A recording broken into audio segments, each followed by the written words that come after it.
को तो रखा, परंतु मेरा जो मन है वो मन आपके श्री चरणों में है। तो इस प्रकार से भगवान की सुंदर स्तुति गाया।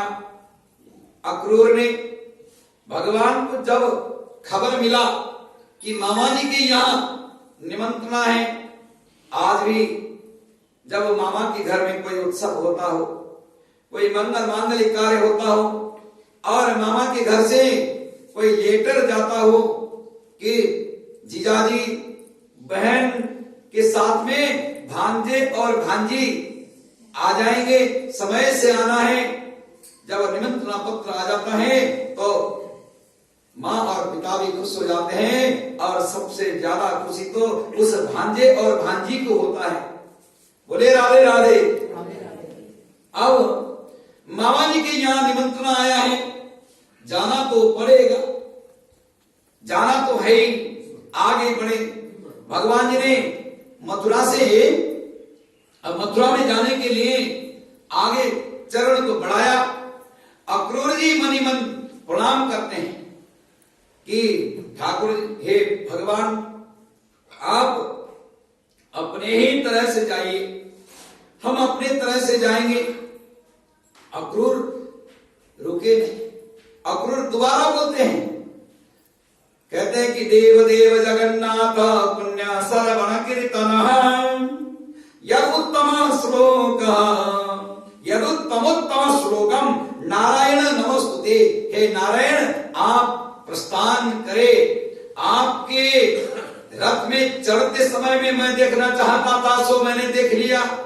आपके श्री चरणों को जब कोई रथ में चढ़ने लगता है या गाड़ी में चढ़ने लगता है तो उसके कपड़े थोड़ा ऊपर को हो जाते हैं, सीधे पैर चरण दिख जाते हैं। अक्रूर जी ने जैसे ठाकुर जी रथ में चढ़ने लगे, उस समय में भगवान जी के चरण को देखा और दूर से प्रणाम किया। देव देव जगन्नाथ पुण्य श्रवण कीर्तन यह उत्तम श्लोक। आप उत्तम श्लोक है। क्यों? कि भगवान श्री कृष्ण इसी भागवत के अंदर में है। भागवत के अंदर में भगवान का दर्शन किया है।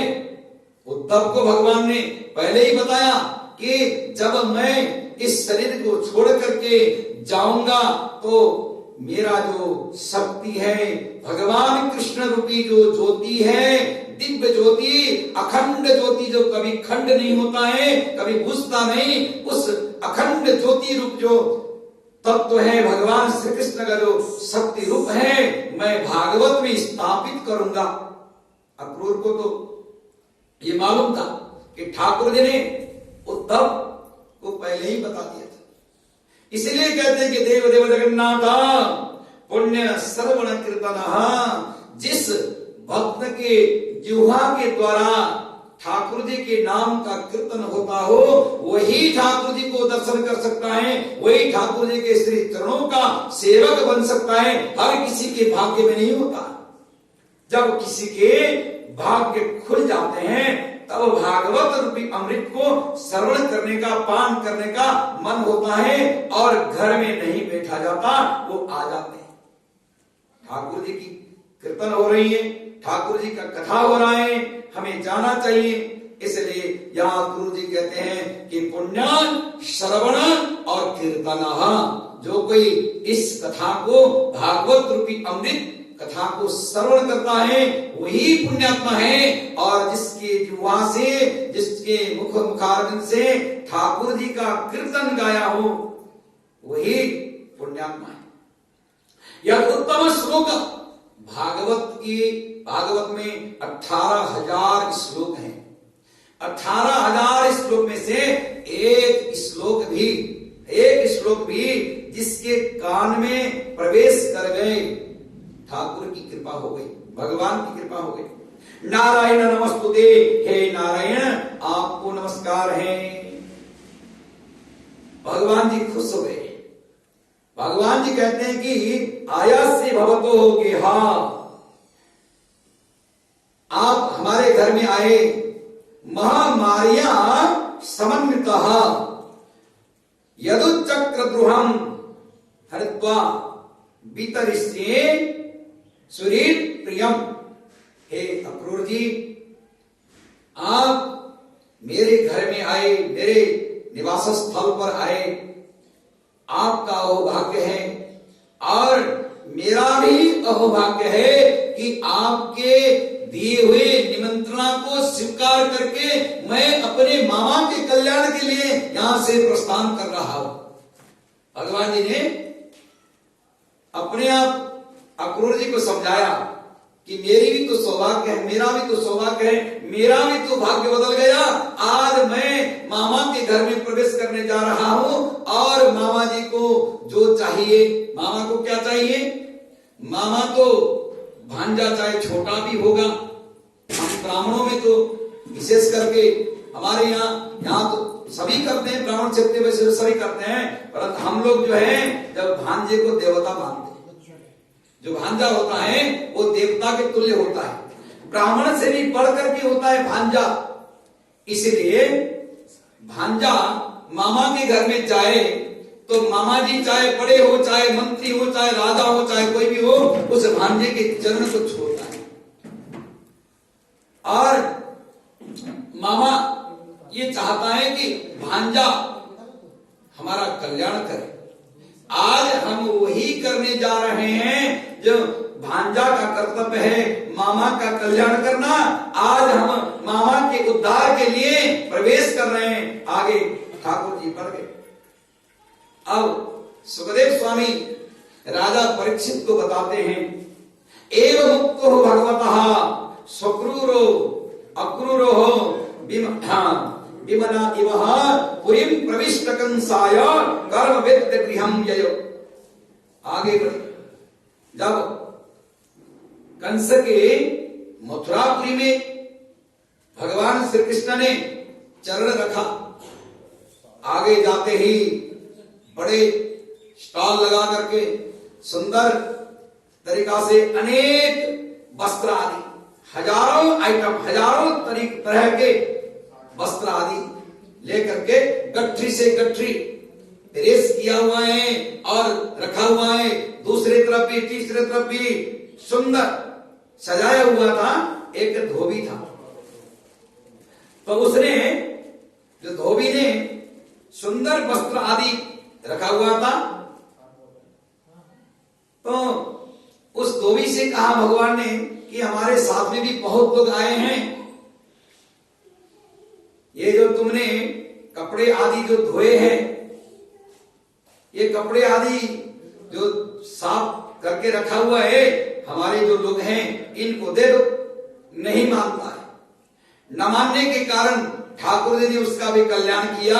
उसके बाद में आगे बढ़े तो सुदामा नाम का एक माली मिला।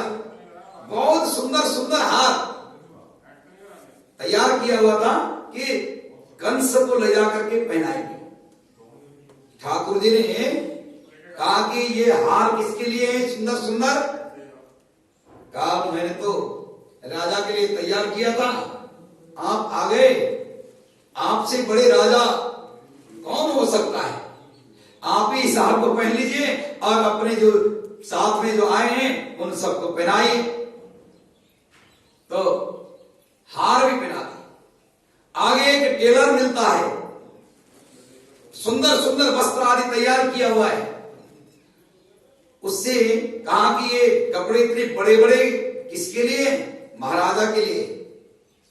टेलर से कहा कि हमारे जो ग्वाल आदि हैं, इनके पास, किसी के पास में फटे हुए कपड़े हैं, किसी के पास तो है नहीं, तुम इनके नाप के अनुसार तैयार कर दो, नाप के अनुसार तैयार कर दो, ये सब पहन के जाएंगे। आगे कुछ तुम्हारा राजा कुछ बोलेगा तो हम उनसे निमट लेंगे। अब क्या करें? सब दे दिया। अब आगे गए तो एक त्रिमंगल 3 जगह से टेढ़ी एक स्त्री एक पत्थर में बैठी हुई थी और बैठ करके चंदन को घिस रही थी। चंदन घिस रही, बार बार चंदन घिस रही। चित्रकूट के घाट पर भई संतन की भीड़। चित्रकूट जो ठाकुर जी राम जी के रूप में जब जंगल में जा रहे थे तो तुलसीदास जी को पता चला कि भगवान जी आएंगे, कहीं से आएंगे, तो हो सकता है यहां से भी आ जाए, यहां से आएंगे तो मैं उनको चंदन दूंगा। ऐसे मन करके चंदन घिस रहे थे। कोई भी वहां से उस रास्ते से गुजरता तो देखते कि ठाकुर जी तो है, राम जी तो ऐसे नहीं है। हनुमान जी जाकर के बोले कि आज भगवान आने वाले हैं इसी रास्ते से होकर के, आज चुकना नहीं। आज तक तुमने जिन जिन को राम न समझ करके छोड़ दिया, चंदन नहीं दिया, बात अलग है। आज यदि तुम भूल जाओगे, उनको चंदन नहीं दोगे, तो फिर कभी ठाकुर जी, कभी राम जी तुम्हारे किसी हुए चंदन को स्वीकार नहीं करेंगे। तो यहां हनुमान जी ने जाकर के बोला कि चित्रकूट के घाट पर भई संतन की भीड़, तुलसीदास चंदन घिसे, तिलक देत रघुवीर, तिलक करे रघुवीर। इतना सुना दिया। पहले जाकर के बोला कि आज ठाकुर जी आने वाले हैं, रूप बदल करके गए। तुलसीदास तो साधारण मनुष्य पहचान नहीं पाए। हनुमान जी तुलसीदास के ऊपर में बड़ी कृपा किए, बड़े कल्याण करते थे, तो हनुमान जी ने बता दी। तो इस प्रकार से आज एक कुबड़ी जिसका नाम था शैलेंद्री, शैलेंद्री चंदन घिस रही थी। सुंदर पात्र में चंदन घिसती हैं और वो उस चंदन में इतना खुशबू था। असली श्रीखंडम चंदनम दिव्यम गंडातम सुमनोहरम। श्रीखंड ओरिजिनल श्रीखंड हो तो आप ठाकुर जी के मंदिर के अंदर में चंदन घिसते हो तो यहां तक खुशबू आ जाती है। ओरिजिनल चंदन का ये स्वभाव है। बताने की जरूरत नहीं कि ये चंदन असली है नकली है, कोई पहचान कराने की परीक्षा लेने की जरूरत ही नहीं है। चंदन जो काष्ठ है दूर से ही पता चल जाता है। तो शैलेंद्री नाम जो एक स्त्री कुबड़ी थी, कुब्जा, तो वो चंदन घिस रही थी, दूर से खुशबू आया। ठाकुर जी गए, जाकर के कहने लगे अरे सुंदरी, ये किसके लिए चंदन घिसे, क्या कर रही हो? तो पहले तो नाराज हो गई, जैसे कोई लंगड़ा जा रहा हो तो सामने से कह दिया जाए उसके सामने कि अरे लंगड़े कहां जा रहा है, तो गुस्सा में आएगा कि नहीं? और या फिर कोई बोलेगा कि अरे भाई साहब आपके तो पैर ठीक ठाक है, सब कुछ ठीक है, आप कहां जा रहे हो, फिर भी नाराज हो जाएगा। देख करके हंसी उड़ाया है। जाकर के ठाकुर जी ने कह दिया कि अरे सुंदरी कहां क्या कर रही हो, ये चंदन किसके लिए घिस रही हो, बड़ी खुशबू आ रही है, खुशबू दे रही है चंदन का। ठाकुर जी के ये उसके राजा के लिए कंस को लेपन करती हूं। मेरा काम, क्योंकि कंस ने सबको आदेश दे रखा है कि जो यहां मेरे मथुरा के अंदर में, मेरे शासन के अंदर में जो कोई जीवित रहेगा तो कुछ न कुछ काम करेगा, कुछ ना कुछ तो करना पड़ेगा। जो कोई जो कुछ जानता हो उसको काम करना पड़ेगा। तो मुझे कंस ने ये आज्ञा दिया है कि चंदन घिसना है, तो मैंने चंदन कंस के लिए घिसा है। अच्छा, बड़ा सुंदर चंदन है, सुंदरी ये चंदन मुझे भी लगा दो। अच्छा, मैं नहीं दूंगी, ये चंदन तो उसके राजा के लिए है। कहा थोड़ा दे दो, आप तो दयालु है, दे दो। पहले ही तुमने मुझे नाराज कर दिया है, तुमने सुंदरी कह करके मजाक उड़ाया है, हंसी उड़ाई है। तो बात करते करते बात समझ में आ गया उनको, और चंदन जो है सबको चंदन लगा दिए, सबको चंदन लगाए, सुंदर चंदन। और उसको कह दिया कि अब तुम चिंता मत करो, कहा तुमने हंसी उड़ाया है, ये तुम्हें क्षमा नहीं, भगवान तुम्हें क्षमा नहीं करेगा। अच्छा, अब तुम तो असली में सुंदरी हो, सुंदरी हो।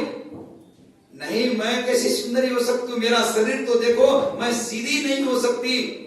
मेरा तो ये जो हड्डी जो है ये झुका हुआ है, रीढ़ की हड्डी झुकी हुई है और आज झुकी नहीं है। ये तो बहुत दिनों से, जन्म से ही ऐसी, मैं ऐसी हूं और आपने मुझे सुंदरी कहा। ठाकुर जी कहते हैं कि आप असल में सुंदरी हो। नहीं तो अभी दर्पण में जाकर के देख लेना, दर्पण देख लेना, अभी थोड़ी देर में ही पता चल जाएगा कि आप सुंदरी हो या नहीं। ठाकुर जी ने पदभ्याम आक्रम्य प्रपदे दो अंगुल्यां पाणिनः प्रगृह्य चुबुके ध्यात्मन् ममुदानीन मत कहा। अच्युत भगवान ने 2 अंगुली ऐसे यहां होंठ में लगा दी और उस शैलेंद्र के पैर में 2 पैर के अंगुली से दबाए और ऐसे ऊपर को झटका लगा दिए तो वो सुंदरी हो गई। सुंदरी होने के बाद में जैसे लक्ष्मी के शरीर में श्रृंगार है, उसी प्रकार के श्रृंगार से युक्त हो गई। अब वहां से उसको सुंदरी करने के बाद में वचन दिया। क्या वचन दिया था भगवान ने उस समय में? बोला कि मैं तुम्हारे घर में आऊंगा। 2 लोगों को वचन दिया भगवान ने। एक अक्रूर को कहा कि महाराज इस समय में मैं मामा के यहाँ जाऊंगा, क्योंकि मामा ने दर्शन दी, मामा ने बुलाया है, मामा के घर में जाना जरूरी है, मामा के कल्याण के निमित्त कार्य करना जरूरी है। आज मैं मामा के घर में जाऊंगा, बाद में आपके घर में जरूर आऊंगा।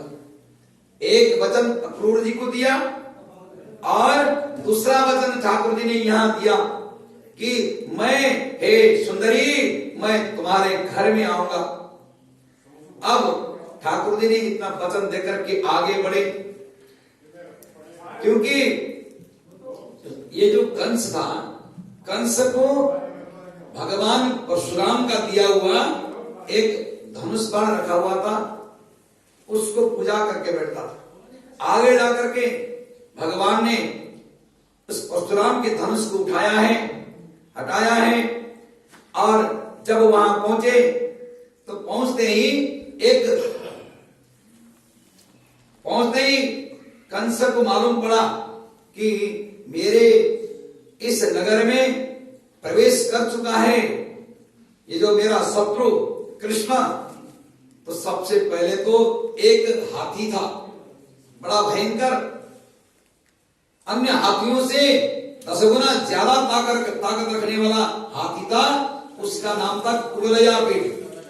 कुवलयापीठ नाम का जो हाथी था, उस हाथी को द्वार में खड़ा कर दिया। आते ही उन दोनों बालकों को कुचल देना।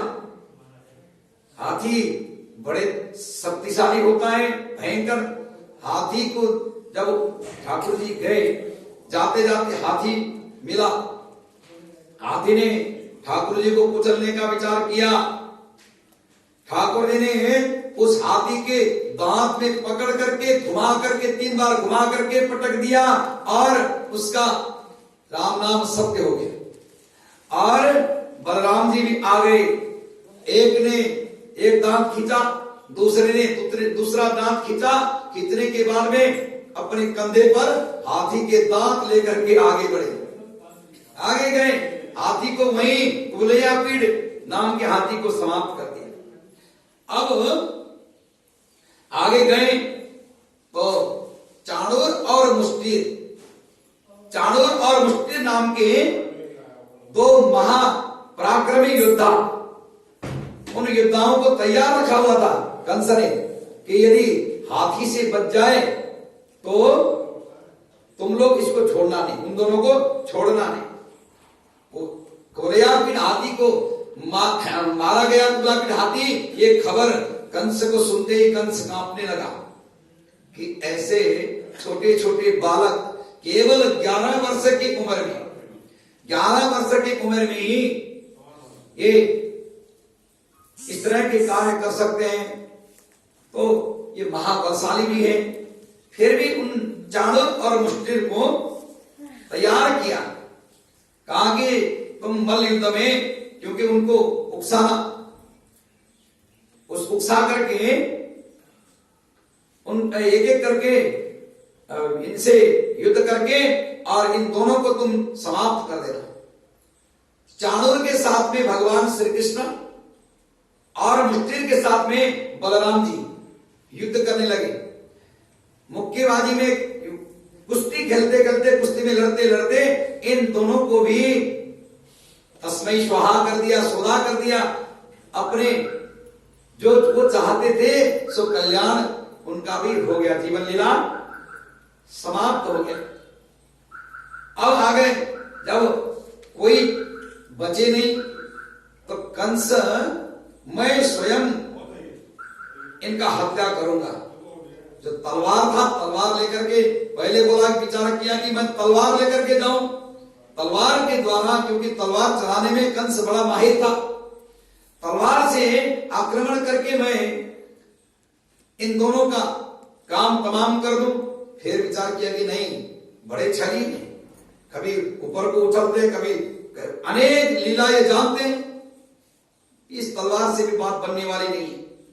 भयंकर गदा उठा करके जाऊं, ऐसे विचार करते करते उस युद्ध स्थल में दोनों गए। अब हाथी के दांत को लेकर के घूम रहे। कंस भी वहां आया, आकर के घोर युद्ध हुआ। युद्ध होने के बाद में भगवान श्री कृष्ण ने कंस को अपने परम धाम को प्रस्थान करा दिया, क्योंकि भगवान ने ऐसे छल किया, ऐसे पटक दिया कि कंस जो है अपने उठ ही नहीं पाया। कंस का जीवन लीला वहीं भगवान ने समाप्त किया। बोले कंस वर्धन भगवान की जय।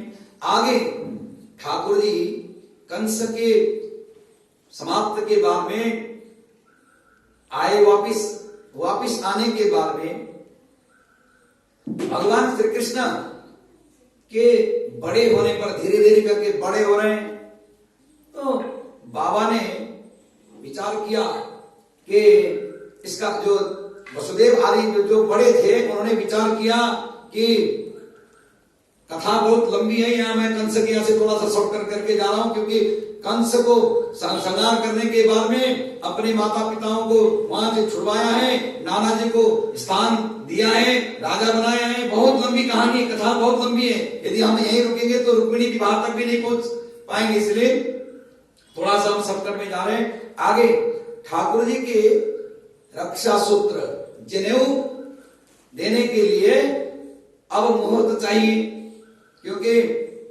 16 कर्म तो कराना ही है। यज्ञों